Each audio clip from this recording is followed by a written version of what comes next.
नमस्कार, मैं हूं जायरा और स्वागत है आपका हमारी इस खास पेशकश। कांग्रेस का क्या हो पाएगा पुनर्गठन? दिग्गज नेता गुलाम नबी आजाद के इस्तीफे के बाद उठ रहे कांग्रेस के भविष्य और उसके अगले अध्यक्ष के सवालों के बीच एक बड़ी खबर सामने आई है। आज कांग्रेस पार्टी की केंद्रीय कार्य समिति की बैठक होगी। बैठक में कांग्रेस पार्टी के नए अध्यक्ष और पार्टी के अगले अध्यक्ष के चुनाव की तारीखों पर मंथन होगा। सूत्रों का यह भी कहना है कि बैठक के बाद तिथियों की घोषणा की भी संभावना है। सूत्रों से मिली जानकारी के मुताबिक सोनिया गांधी वर्चुअली रूप से शामिल होकर इस बैठक की अध्यक्षता करेंगी। गौरतलब है कि सोनिया गांधी इस समय मेडिकल चेकअप के लिए विदेश दौरे पर हैं और राहुल गांधी और प्रियंका गांधी भी उनके साथ हैं। सीडब्ल्यूसी की बैठक का एजेंडा कांग्रेस अध्यक्ष पद के चुनाव के शेड्यूल पर चर्चा करना मात्र है, लेकिन इसमें गुलाम नबी आजाद के इस्तीफे देने पर भी चर्चा हो सकती है। कांग्रेस के महासचिव केसी वेणुगोपाल ने ट्वीट करके इस मीटिंग के बारे में जानकारी दी है। उन्होंने अपने ट्वीट में लिखा कि कांग्रेस अध्यक्ष के चुनाव की तारीख के सटीक शेड्यूल को मंजूरी देने के लिए सीडब्ल्यूसी की एक वर्चुअल बैठक 28 अगस्त 2022 को दोपहर 3:30 बजे आयोजित की जाएगी।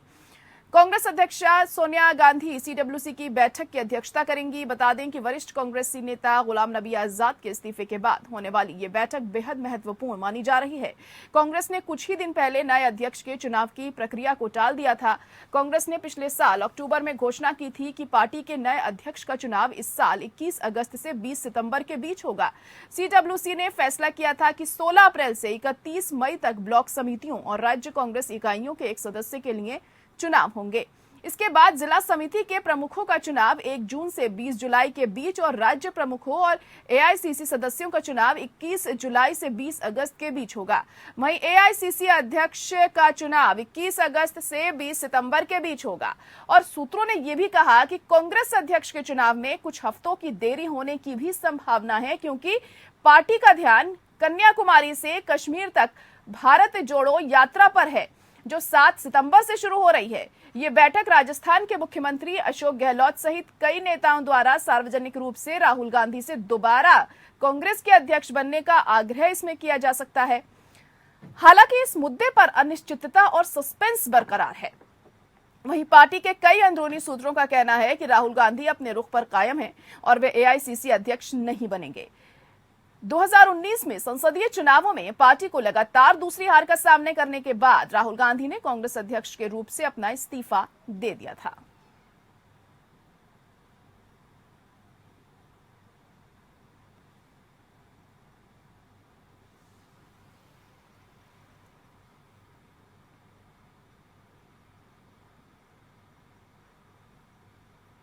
तो क्या कांग्रेस का पुनर्गठन हो पाएगा? इसी को लेकर आज हम चर्चा भी करने वाले हैं। खास मेहमान हमारे साथ जुड़ चुके हैं। हमारे साथ कैप्टन आई सिंह, प्रवक्ता बीजेपी के हैं, वो जुड़ चुके हैं। इसके अलावा सर्वेश पाठक जी भी हमारे साथ जुड़ चुके हैं, राजनीतिक विश्लेषक हैं।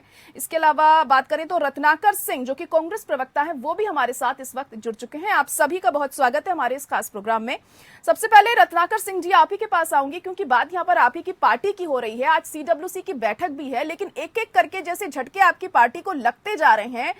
क्या लग रहा है, क्यों आखिर ऐसा हो रहा है? एक बड़ी रणनीति की जरूरत है आप लोगों को बनाने की, ताकि मजबूती दी जा सके पार्टी को। और आज की बैठक का मुख्य एजेंडा क्या रहने वाला है? देखिए जयरा जी, मैं सबसे पहले ये बताना चाहूंगा कि कांग्रेस पार्टी जो है एक राष्ट्रीय पार्टी है और 137 साल पुरानी पार्टी जी। आजादी के पहले से लेकर अभी तक राष्ट्र निर्माण की भूमिका में अहम रोल निभाती रही है। रही बात कांग्रेस पार्टी में टूट होने की या नेताओं को छोड़कर जाने की, तो एक प्रोसेस के तहत अगर व्यक्ति अपनी व्यक्तिगत महत्वाकांक्षा को पूरी करने के लिए पार्टी को तोड़ता है या जाता है, तो वो उसका विजन है, वो कर सकता है, उसको कोई रोक नहीं सकता। लगभग 70 पार्टियां टूट के बन चुकी हैं इस कांग्रेस पार्टी से। कुछ का वजूद समाप्त हो चुका है और कुछ अभी भी जिंदा है। टीएमसी, एनसीपी, वाईएसआर और बीजू जनता दल के रूप में अभी भी जिंदा है। लेकिन कहने का मतलब ये है कि कांग्रेस पार्टी पूरे देश में एक संगठन है, हर प्रदेश में उसका संगठन है, हर जिले में संगठन, गांव-गांव तक उसका संगठन है। और इस संगठन के बारे में अगर कहना कि कांग्रेस पार्टी समाप्त हो जाएगी, जिसके पूरे देश में अभी भी 750 से ज्यादा एमएलए हैं, ये अपने आप में एक बेईमानी है, मैं ये कहूंगा। मेरा कहना ये है कि कांग्रेस पार्टी जब जब भी कमजोर करने की कोशिश की गई है, टूटी हुई है, उसके बाद वो उतनी ही मजबूती के लेकिन साथ किसी ने निकली हुई है। कमजोर करने की पार्टी और को देखिए, कोशिश नहीं करी है। पार्टी तो अपने आप में ही कमजोर हो रही है। जब लोग छोड़ के चले जाएंगे पार्टी तो कमजोर होगी ही। और क्या इसके पीछे बड़ी वजह है? क्योंकि गुलाम नबी आजाद भी गए और 5 पन्नों का लंबा चौड़ा चिट्ठा उन्होंने लिखा यहाँ पर अपने इस्तीफे में, क्या क्या उन्हें परेशानियां थी, उन्हें नजरअंदाज किया जा रहा था। आखिर ऐसी स्थिति पैदा ही क्यों होती है कि किसी इंसान को पार्टी छोड़नी पड़े?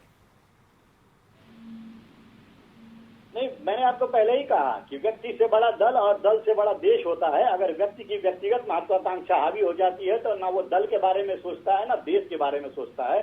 तो कहीं न कहीं गुलाम नबी आजाद और इनके जैसे तमाम लोग जो कांग्रेस छोड़ करके रातों रात जिनकी विचारधारा बदल जाती है और भारतीय जनता पार्टी में चले जाते हैं और उनको भारतीय जनता पार्टी एक साफ पाक पार्टी नजर आने लगती है, तो उसके बारे में मैं कुछ नहीं कर सकता। रही बात हमारी कांग्रेस, पर गुलाम नबी आजाद तो अपनी खुद की पार्टी बना रहे हैं। भारतीय जनता पार्टी में तो जाने की बात नहीं कही है फिलहाल उन्होंने।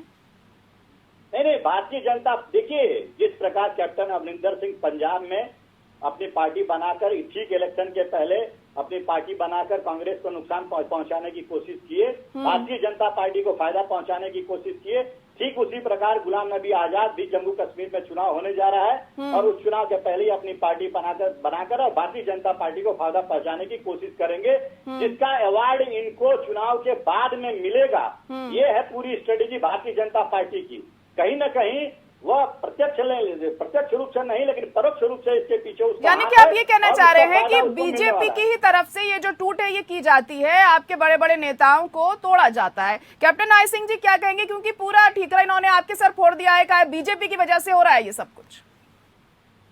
जहरा जी, जो सबसे पुरानी इस देश की पार्टी हो, जो आजादी से लेके अभी तक जिस पार्टी ने ज्यादा से ज्यादा शासन किया हो इस देश पे, और उस पार्टी के 50 साल से पुराने नेता अगर पार्टी को छोड़ रहे हैं तो कहीं ना कहीं पार्टी नेतृत्व में खोट जरूर नजर आती है। और जाते जाते वो अपने जो है ना, जो रिजाइन करते हैं तो रिजाइन पत्र में भी लिख के जाते हैं कि आज पार्टी जो है ना सिर्फ चौकीदारों की और चाटुकारों की होकर पार्टी रह गई है। सोनिया गांधी नाम की अध्यक्ष है, राहुल गांधी पूरी रिवोट से कांग्रेस चला रहे, तो जग जाहिर है जिस तरह से एक से एक अच्छे नेता, कपिल सिब्बल इनके एक बहुत अच्छे नेता हुआ करते थे जो सुप्रीम कोर्ट के वकील है। एक टाइम जब कांग्रेस पे कोई भी मुसीबत आती थी तो कपिल सिब्बल आगे होकर मोर्चा संभालते थे, तो वो भी कपिल सिब्बल भी छोड़ के चले गए। और आपने देखा होगा कि आजाद एक ऐसे इंसान थे कि वो इनके हर प्रधानमंत्री के साथ रहे हैं। तो छोड़िए, जब वो पार्टी छोड़ते हैं तो कहीं ना कहीं बहुत बड़ा दर्द होगा, इसलिए वो पार्टी छोड़ के जाते हैं। और उन्होंने पूरा क्लियर किया है, उन्होंने ओपन किया है। कांग्रेस को जितने छोड़ के गए उन्होंने शायद इतना ओपन नहीं किया जितना आजाद जी कह के गए हैं कि आज पार्टी सिर्फ चौकीदार और उनके गार्ड वो पार्टी चला रहे हैं। आज वहाँ जो अनुभवी नेता हैं, पुराने नेता हैं, आज उनकी कोई प्रकट नहीं है, वहाँ उनका सम्मान नहीं हो रहा, जी। करी जा। चलिए ठीक है, इसका जवाब मैं लूंगी रत्नाकर सिंह जी से, लेकिन सर्वेश पाठक जी भी हमारे साथ जुड़े हुए हैं। सर्वेश्वर जी, आपको क्या लगता है कि आज कांग्रेस की जो स्थिति है, क्या बड़ी वजह उसके पीछे? क्योंकि एक के बाद एक जितने भी बड़े नाम हैं सब पार्टी को छोड़कर जा रहे हैं। एक तरफ पार्टी भारत जोड़ो अभियान करने की यात्रा करती है, लेकिन उनकी पार्टी खुद ही एकजुटता नहीं दिखा पा रही है। आखिर बड़ी वजह क्या मानी जाए इसके पीछे? देखिए जयरा जी, मुझे थोड़ा समय दीजिएगा। मैं दोनों पक्ष पहलू पे मैं दो पहलू देख रहा हूँ। एक पहलू देख रहा हूँ कि कांग्रेस पार्टी, देखिए, सबसे ग्रांड ओल्ड पार्टी भारत वर्ष की है। उसके हर जिला, हर ब्लॉक, हर गांव, मतलब कहिए हर पार्षद में उसकी पैठ थी, मतलब हर जगह उसका संगठन था। लेकिन उस पार्टी की ये स्थिति होना यह बहुत ही दुखमय है और पार्टी के लिए ही बहुत बड़ा मतलब सबक है। इसलिए है कि देखिए 1998 के बाद माननीय सोनिया गांधी जी के बाद पार्टी में जो शीर्ष नेतृत्व रहा गांधी परिवार पार्टी रहा। सीताराम केसरी जी, जब राजीव गांधी जी की मृत्यु होती है प्रधानमंत्री नरसिम्हा राव जी बनते हैं और गैर मतलब जो पार्टी कहिए कि गांधी परिवार से सीताराम केसरी जी पार्टी के अध्यक्ष बनते हैं। जब उनको हटाया गया तो उनके साथ क्या क्या दुर्भाग्य हुआ ये पूरा दुनिया जानता, पूरा भारत भर जानता है। दूसरे पहलू जो कि कांग्रेस के प्रवक्ता महोदय ने बोला कि कोई अपनी पर्सनल नहीं छोड़ रहा है। मैं उनके साथ सहमत हूँ, इसलिए सहमत हूँ कि देखिए, अगर पार्टी में इतनी ग्रांड और पार्टी में अगर बिखराव होता है, पार्टी में कहीं भी अगर समस्या आ रही है, कमजोरी आ रही है, तो जो 40-45 लोग हैं छोड़ के नहीं जाना चाहिए। उनको सिर्फ नेतृत्व पे दबाव बनाना चाहिए और उनके पास ऐसा माहौल क्रिएट करना चाहिए कि वो उनकी बात को सुने। और पार्टी को उनकी अभी जरूरत थी जी, क्योंकि पार्टी एकदम जो है अपने निचले पायदान पे खड़ी है। यहाँ पे पार्टी को मजबूत करना था। देखिए, गुलाम नबी आजाद जी को वो जब भी रहे पावर में रहे, कभी भी ऐसा नहीं रहा कि वो पावर से अलग रहे। जितनी भी कांग्रेस की सरकारें बनी, युवा कांग्रेस के अध्यक्ष रहे, चाहे जो भी हो, वो मंत्री रहे, अगर नहीं जीते तो राज्यसभा से उनको पहुंचाया गया। वही बात अभी हमारे बीजेपी के प्रवक्ता महोदय बोल रहे थे कपिल सिब्बल के बारे में। देखिए, ये लोग सचमुच महत्वाकांक्षी थे। कांग्रेस में अगर समस्या हुई, G23 इन्होंने बनाया और सिर्फ नेतृत्व नहीं सुन रहा है, तो फिर भी इनको कोशिश करनी चाहिए था पार्टी बचाने की। कपिल सिब्बल ने क्या किया, एक आजम खान को बेल दिलवाया सुप्रीम कोर्ट से, और अपने पर्सनल महत्वाकांक्षी के कारण वो जाके समाजवादी पार्टी के टिकट पे बिल्कुल सर्वेश्वर जी, कहा जा सकता है कि अब पार्टी को चाहिए बेहतर रणनीति बनाने। कहिए। कपिल सिब्बल को 2 बार हार का सामना करना पड़ा दिल्ली से भाजपा के द्वारा, वो जीत नहीं पाए, तो उन्होंने तीसरा पार्टी पे आरोप लगा के वो चले गए, बैकडोर एंट्री में राज्यसभा पहुंच गए। तो ये जो समस्या है, पर्सनल महत्वाकांक्षा के साथ साथ सिर्फ नेतृत्व में तो समस्या है ही, लेकिन पार्टी के ग्रांड ओल्ड मेंबर जो है उनको समझना चाहिए। और पार्टी अभी सबसे कमजोर स्थिति में है, तो उनको जरूरत है पार्टी की। जी, जाहिर तौर पर पार्टी की जरूरत है, और अपने पुराने जो वरिष्ठ नेता हैं, जो वरिष्ठ लोग पार्टी से जुड़े हुए हैं, अगर वही छोड़ के चले जाएंगे तो पार्टी का अस्तित्व भी खतरे में पड़ता हुआ दिखाई दे सकता है। और ऐसे में कहीं ना कहीं आला कमान को कोई बड़ा कदम उठाने की जरूरत है। हम बात कर रहे हैं कांग्रेस का क्या दोबारा से पुनर्गठन हो पाएगा। खास मेहमान हमारे साथ बने हुए हैं लगातार, रत्नाकर सिंह जी, आप इस पर क्या कहेंगे कि अब जो मौजूदा स्थिति हम देख रहे हैं, लगातार कांग्रेस के अध्यक्ष को लेकर मंथन जारी है, बैठकें इससे पहले भी हुई और आज भी बैठक है, आखिर क्या वजह मानी जा रही है जो इतना वक्त लग रहा है अध्यक्ष के नाम का चुनाव करने में, और आज तारीखों के नाम पर भी मंथन होगा? आखिर क्या दिक्कत आ रही है मंथन को लेकर? क्या कुछ चीजें सामने आ रही हैं? बिल्कुल कोई दिक्कत नहीं है जयरा जी। संगठन में निश्चित रूप से जो चुनाव की प्रक्रिया है वो पूरी करने की कवायद है, बैठकें जारी है और बहुत सारे नाम निकल के आए हैं, उन नामों पे चर्चा हो रही है। और निश्चित रूप से आने वाले दिनों में आप कांग्रेस के एक पूर्णकालिक जो है अध्यक्ष के रूप में मिलेंगे, और हम 2024 में पूरी तैयारी के साथ और पूरी मजबूती के साथ इस भारतीय जनता पार्टी के खिलाफ जो है आवाज बुलंद करेंगे। और आप देखिएगा उसका नतीजा, आप देखिएगा जिस तरह से हमने भारत जोड़ो अभियान शुरू किया है, अभी 7 सितंबर से जो चालू करने वाले हैं, 3700 किलोमीटर कन्याकुमारी से लेकर कश्मीर तक हम पैदल यात्रा करेंगे, जनता से जुड़ेंगे, जनता को बताएंगे कि भारतीय जनता पार्टी। लेकिन आप लोग जनता से कैसे जुड़ पाएंगे जब आपके बड़े नेता आपके साथ नहीं होंगे, पार्टी में एकजुटता नहीं होगी, जब आप खुद ही एकजुट नहीं होंगे, जनता को कैसे जोड़ पाएंगे आप लोग? देखिए, पार्टी एक विचारधारा से चलती है, संगठन में लोग आते हैं जाते हैं और उनकी अपनी एक विजन होता है, वो अपने विजन के हिसाब से करते हैं, लेकिन विचारधारा जो है वो जन जन तक पहुंचाने का काम कांग्रेस पार्टी करेगी। और लोग जो है पार्टी की विचारधारा से जुड़ते हैं, और हम जो यह यात्रा करने जा रहे हैं इसमें लोगों को जोड़ने का काम करेंगे। मैंने अभी हमारे जो पैनलिस्ट बैठे हैं उनकी बातें मैं सुन रहा था, ये बुजुर्गों को कह रहे थे कि बुजुर्गों को आप निकाल रहे हैं। देखिए, जब हम युवाओं को तवज्जो देते हैं तो ये बुजुर्गों का नाम लेते हैं, और जब बुजुर्ग ज्यादा दिन तक रहते हैं तो कहते हैं कि कांग्रेस पार्टी बुढ़ों की पार्टी है। तो आखिर में आपका तो ये धर्म बनता है कि हम सही भी करेंगे तो भी आप आरोप लगाते रहेंगे। आज देखिए जारा जी, राहुल गांधी जी के नेतृत्व में यह पार्टी पूरी तरह से युवाओं की एक पार्टी बनने जा रही है, और आने वाले समय में आप देखिएगा किस तरह से युवा सड़क से संसद तक इस सरकार के नाको चना चबवा देंगे। चलिए ठीक है, अब ये देखिए वक्त बताएगा, और क्या कुछ रणनीति आपकी रहती है वो बहुत महत्वपूर्ण है। सर्वेश्वर जी रखिए अपनी बात, क्या कहना चाह रहे हैं? जारा जी, रत्नाकर जी ने बोला कि ये युवाओं की पार्टी बनने वाली है। इनके जितने भी युवा नेता थे जो पार्टी में बहुत अच्छा काम करते, ज्योतिरादित्य सिंधिया को हटा के कमलनाथ को बना दिए। अभी पार्टी का शीर्ष नेतृत्व अशोक गहलोत जी को संभालने की बात हो रही है, लेकिन अशोक गहलोत जी है वो कहते हैं कि मैं चीफ मिनिस्टरशिप छोड़ दूंगा, लेकिन सचिन पायलट को राजस्थान का चीफ मिनिस्टर नहीं बनने दूंगा। अब शीर्ष नेतृत्व के समस्या सामने ये समस्या आ पड़ी है, तो जो इनके शीर्ष नेतृत्व महाराष्ट्र में दुखी है, जतिन प्रसाद चले गए, ये सब के सब फायर ब्रांड युवा नेता थे कांग्रेस के। तो राहुल गांधी जी को इनको भी सोचना चाहिए।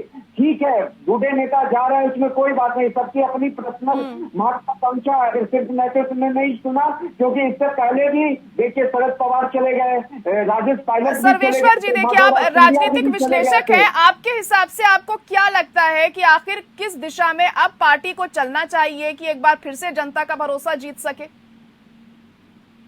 देखिए, मेरे ख्याल से ये लग रहा है कि जो अगर ओल्ड गार्ड हैं उनको सिर्फ नेतृत्व को बात सुनना चाहिए।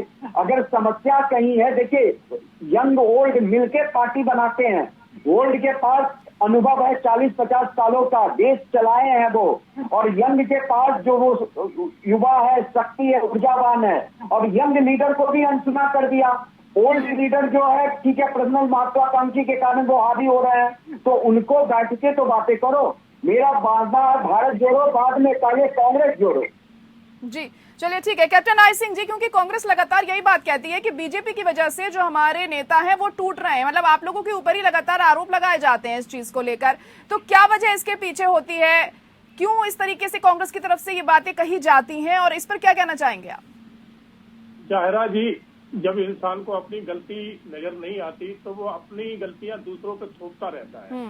यही कांग्रेस का हाल है। आज कांग्रेस की दुर्दशा सिर्फ एक परिवार की वजह से है, क्योंकि ये पार्टी कांग्रेस की अब जो है ना एक परिवार की पार्टी बन चुकी है। अभी सुनने को आ रहा है कि चुनाव की प्रक्रिया चल रही है अध्यक्ष के लिए। मैं आपको आज ही कह रहा हूँ, ये चुनाव की प्रक्रिया करे कुछ भी करे, मगर अध्यक्ष गांधी परिवार का ही रहेगा, और ये सब कबूल कर चुके हैं। अशोक गहलोत पहले ही कह चुके हैं राहुल से अच्छा कोई अध्यक्ष नहीं है। जो दिल्ली के माखन है वो कह चुके हैं, और सुरजेवाला कह चुके हैं। तो यही इनके खास लोग हैं। आज जो खास है वो कह ही रहे कि राहुल से कोई अच्छा अध्यक्ष नहीं हो सकता, और मैं कहता हूँ कि राहुल ही होना चाहिए, इससे और कोई दूसरा होना भी नहीं चाहिए। अब मैं एक बात और कहना चाहूंगा कि युवाओं की बात चली जैसे, तो युवा पार्टी में बच्चे कहाँ? युवा तो सब आपने निकाल दिए, गए पार्टी छोड़ के। और अगर बुजुर्गों को बोले रखते हैं तो बुजुर्ग तो सोनिया गांधी से ज्यादा बुजुर्ग तो कोई होगा नहीं, जो बार बार अध्यक्ष का पद ग्रहण कर लेती है, अभी भी वही ग्रहण कर रखी है, तो उससे तो ज्यादा कोई युवा होगा नहीं। मेरा ख्याल 80 के लगभग पहुंच चुकी है, तो इतनी जब उनकी एज हो चुकी तो उन्हें तो पार्टी छोड़ देना चाहिए। चलिए ठीक है, थोड़ा शब्दों पे संयम रख के बात करें तो बेहतर रहेगा। रत्नाकर सिंह जी, आप क्या कहेंगे इस पर, क्योंकि लगातार अध्यक्ष के नाम को लेकर जो कयास है वो लगाए जा रहे हैं। अशोक गहलोत का नाम भी सामने आ रहा है, हालांकि उन्होंने ये बात साफ कर दी है क्योंकि फिलहाल वो राजस्थान पर ही फोकस करने वाले हैं, और राहुल गांधी को ही कहा जा रहा है उनकी तरफ से कि वो अध्यक्ष पद संभाले। लेकिन 2019 में भी हमने देखा था कि क्या स्थिति थी जब राहुल गांधी संभाल रहे थे तमाम चीजों को। तो इस बार आपको क्या लग रहा है कि अगर राहुल गांधी फिर से बनते हैं अध्यक्ष तो क्या स्थिति हो सकती है? क्या 2024 के चुनावों में आप तगड़ा मुकाबला दे पाएंगे दूसरे दलों को? देखिए जयरा जी,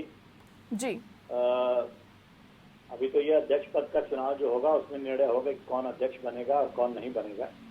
तो बात राहुल गांधी जी की है तो सारे लोग ये चाहते हैं कि राहुल गांधी जिस तरह से प्रखरता से अपनी आवाज को, एक विपक्ष की आवाज को बुलंद करने का काम कर रहे हैं पूरे देश में, वो राहुल गांधी को सब लोग चाहते हैं कि वो यथा स्थिति बनी रहे और अपनी आवाज को है वो बुलंद करते रहे। आज देख लीजिए पूरे देश में छोटे विपक्षी दलों को तो इन्होंने खत्म करने का ठेका उठा के रखा है, और राष्ट्रीय पार्टी जो कांग्रेस पार्टी है यही आवाज उठा रही है। मुख्य विपक्षी दल का भूमिका जो यही आवाज उठा रही है, बाकी सारे लोगों के ऊपर इन्होंने ईडी, सीबीआई और एनआईए की जांच बिठाकर उनको खत्म करने का काम जो है ये करते आ रहे हैं। मैं एक बात कहूंगा, अभी हमारे मित्र सर्वेश्वर जी कह रहे थे कि सिर्फ युवाओं की पार्टी नहीं होनी चाहिए, बुजुर्गों की पार्टी होनी चाहिए। तो मैं आपको बता दूं कि कांग्रेस पार्टी जो है युवाओं की पार्टी और बुजुर्गों की पार्टी दोनों पार्टियां बनेंगी और बन रही हैं। अशोक गहलोत जी जैसे बुजुर्ग, अजय माकन जी जैसे, हुड्डा जी जैसे बुजुर्गों का अनुभव लेकर के युवा अपनी एनर्जी को लेकर के सड़कों पे उतर के लोगों के साथ मिलेंगे और इनकी जो नाकामियां हैं, उनकी गलत नीतियां हैं, उनको उजागर करने का काम करेंगे और एक नए भारत की तरफ हम अग्रसर होंगे। तो ये परिस्थिति रहेगी। और रही बात जो गांधी परिवार की है, तो शायद ये जो पैनलिस्ट बैठे हैं ये भूल गए हैं कि गांधी परिवार ने इस देश के लिए क्या क्या दिया है। दो पूर्व प्रधानमंत्रियों ने इस देश के लिए शहादत दिया है, और नेहरू जी 1000 दिन से ऊपर इन्होंने ये जेल में अपने दिन बिताए हैं। तो गांधी परिवार जो है अपनी बहुत बड़ी शहादत दे चुका है इस देश के लिए। और मैं एक चीज और कहना चाहूंगा, पिछले 3 दशक से कोई गांधी परिवार से किसी भी प्रधानमंत्री पद पे आसीन नहीं हुआ है, ना ही मुख्यमंत्री पद पे आसीन हुआ है। तो ये आरोप लगाते हैं इसलिए क्योंकि इनको मालूम है कि गांधी परिवार पे अगर हम कमजोर करेंगे तो कांग्रेस पार्टी कमजोर होगी, और यही इनकी पूरी कवायद है। और इसी कवायद लेकिन परिवार से आगे भी तो आप लोगों को देखना चाहिए ना, वो तो ठीक है, लेकिन परिवार से आगे उठकर भी तो देखना चाहिए ना, दूसरे लोगों को भी मौका देना चाहिए। रत्नाकर जी चलिए ठीक है, अभी समय की कमी भी है मेरे पास। कैप्टन आई सिंह जी, आप जल्दी से अपनी बात यहाँ पर रख सकते हैं, लेकिन अपनी भाषा को मर्यादित रखते हुए ही अपनी बात रखिए, कहिए। बिल्कुल, मैं जायरा जी आपको बताना चाहूंगा कि वाकई में ये परिवार की पार्टी समेट चुकी है। तो इन्होंने जो क्या है कि दो हमने प्रधानमंत्री खोए, तो प्रधानमंत्री खोए आपने अपने चुनाव प्रचार में और उसमें खोए, किसी देश की कोई खास उसके लिए तो नहीं खोए। क्या देश की लड़ाई लड़ते गए थे क्या जो खोए? आपने अपने गार्ड रखे, उन्होंने इंदिरा गांधी को मारा, आपकी गलत नीति आती स्वर्ण मंदिर में। राजीव गांधी अपने चुनाव प्रचार में उनकी श्रीलंका में अगर उन्होंने कोई लिट्टों के ऊपर अगर कोई सेना लगाई तो लिट्टे इनसे नाराज थे, इसलिए राजीव गांधी की हत्या हुई। हालांकि मैं इसको जायज नहीं ठहराता हूं, मगर ये कहो कि देश के ऊपर कुर्बान हो गए तो ऐसा कहीं कुछ नहीं है। चलिए ठीक है, सर्वेश्वर जी आप भी अपनी बात जल्दी से रखिए, अभी समय की कमी है मेरे पास। देखिए, कांग्रेस पार्टी को सबसे पहले अपने शीर्ष नेतृत्व को ठीक करना पड़ेगा और अपने हाउस को ऑर्डर करना पड़ेगा। भारत जोड़ो पहले, कांग्रेस पार्टी जोड़ो पहले। दूसरी बात, बीजेपी को ये जो कांग्रेस से पैराशूट लैंडिंग हो रही है बीजेपी में, इस चीज को रोकना पड़ेगा, नहीं तो बीजेपी की भी कुछ दिनों के बाद कांग्रेस में हो जाएगा। जो वो पूरे भारत से कांग्रेस का मुक्त भारत करना चाहते हैं, बीजेपी ही कांग्रेस में हो जाएगी। और कांग्रेस पार्टी को अपने शीर्ष नेतृत्व जो गांधी परिवार है उससे इतर किसी दूसरे एक्सपीरियंस या यंग लीडर पे अपना वो ये विश्वास जताना पड़ेगा और पार्टी की बागडोर देनी चाहिए। चलिए ठीक है, बहुत शुक्रिया आप तीनों का हमारे साथ जुड़ने के लिए। अब कांग्रेस किसे अपनी पार्टी की बागडोर देगी ये तो वक्त बताएगा। और आज सीडब्ल्यूसी की बैठक भी है 3:30 बजे, उस पर भी नजरें टिकी होंगी कि इस बैठक में क्या कुछ होता है। हालांकि ये कहा जा रहा है कि जो चुनाव की तारीख है अध्यक्ष पद के, उसको लेकर आज कुछ विचार विमर्श हो सकता है, और साथ ही साथ पार्टी को किस तरीके से मजबूती दी जाए। भारत जोड़ो यात्रा जो शुरुआत करने वाली है कांग्रेस 7 सितंबर से, उसको लेकर भी कुछ रणनीति बनाई जा सकती है। इसी के साथ हमारी इस खास पेशकश में इतना ही। मुझे दीजिए इजाजत, नमस्कार।